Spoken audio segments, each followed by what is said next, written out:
first jazz records I heard were things that I think everybody's heard, but they really hit me like a ton of bricks. I heard Miles Davis, Kind of Blue, and I heard a compilation of Charlie Parker. And, you know, at this time I was in 8th grade, and I'd been playing guitar for maybe 6 months, and actually I was sweeping the floor at a local guitar store, kind of just to pick up different things. So, you know, there'd be the guys with the long hair, you know, like the metal rockers, and you know, I'd say, oh, could you show me that, you know, and then there'd, you know, be like the sensitive folk guys. I'd say, oh, can I grab one of these chords? But I wasn't really, I didn't have a passionate direction other than that I was very excited about guitar. But when I heard this, it just felt like everything that I had wanted out of music, particularly hearing Bird. I mean, it just, I remember I would listen to him late at night and I'd fall asleep and the notes start sounding like words, and you know, I'd be having dreams as I was listening to the music, and it just made sense like that. It really sounds like somebody speaking, and I was really captivated. And Charlie Parker led me to Dizzy Gillespie, and I stumbled across a Dizzy Gillespie record called Dizzy Gillespie's Big Four, which had Joe Pass on it, and of course that just you know, totally messed me up. And so, you know, just think, if I hadn't heard those records, maybe I could be a rock star now and I could be making some big money, you know, but unfortunately or fortunately, I heard those records.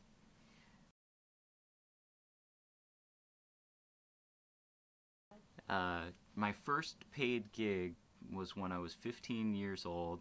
I'd been playing guitar for 2 years, and I was real big on enthusiasm and real small on talent at that point, you know, but I was really excited. And there's a wonderful radio DJ in Ypsilanti, Michigan named Linda Yan, who was hosting something that was called the Ypsilanti Heritage Festival jazz competition.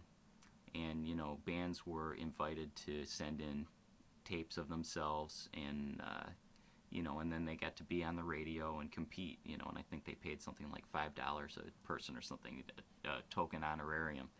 But I really desperately wanted to be a part of this, and I didn't have a band because nobody really wanted to play with me, you know, and but what I did have was I had a tape recorder, so I taped myself playing some chords, you know, on the tape recorder, and then I put it in the stereo and I played it back and I overdubbed myself, you know, and so I wrote Linda and I sent her this tape, which was pretty awful, in fairness. And I just told her, you know, I said, I don't have a band yet, but I promise I'll get, you know, the best band I can get if you'll, you know, give me a shot at this. And she, for some reason, did. And I then I had, you know, I had a gig, so I called some friends of mine who I actually still play with.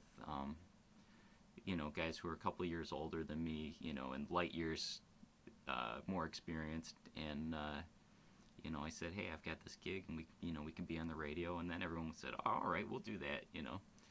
And boy, I practiced so hard that summer, you know, and we did okay. I think we came in third or something. It was, you know, and I credit them, not me, but it was really exciting. One of the most exciting gigs in my whole life, you know.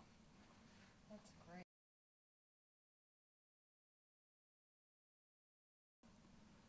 I think for me, music has gone in a circle a little bit. When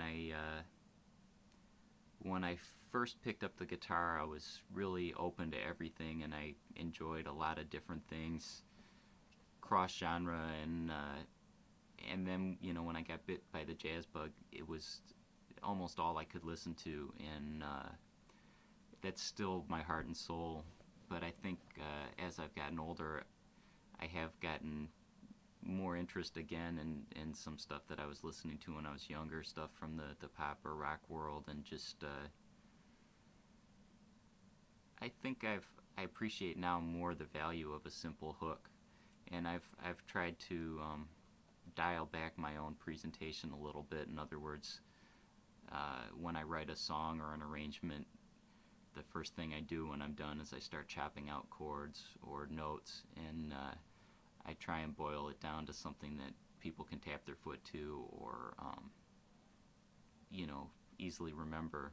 But hopefully it's not going to sound stupid. I just want it to, I want it to be catchy, and I think that's something that popular musics do a very good job of, and sometimes as jazz musicians we forget about that.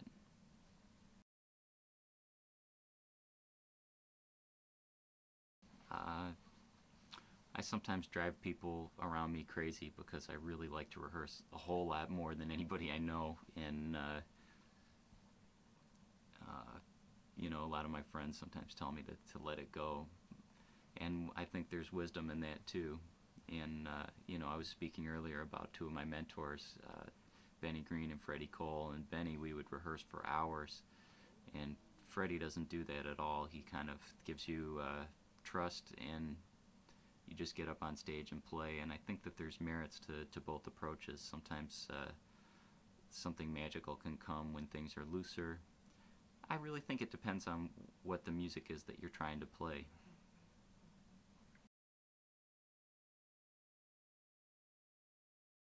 Well, I'm really excited about my new record, the Jukebox Crowd, and this record is a little bit more of a mashup of concepts than my previous one, which was really just a straight down the pipe jazz quartet or trio record. This new record is with a sextet with organ trio and 3 horns, and I call it like my soul big band. And for me, it was a chance to express myself a little bit more through the power of the pen than just the guitar. I've been focusing on arranging and writing more the last couple years, and this was a chance to try and do something like that. And stylistically, it moves around a little bit more. We've got some stuff that's funk oriented and doo-wop, and of course piles of straight ahead, because that's my meat and potatoes. But that's why I decided to call it the Jukebox Crowd, because I was thinking about that era of jazz when jazz existed right next to the popular music of the day, and people would go to the jukebox and put in a coin to hear the hit.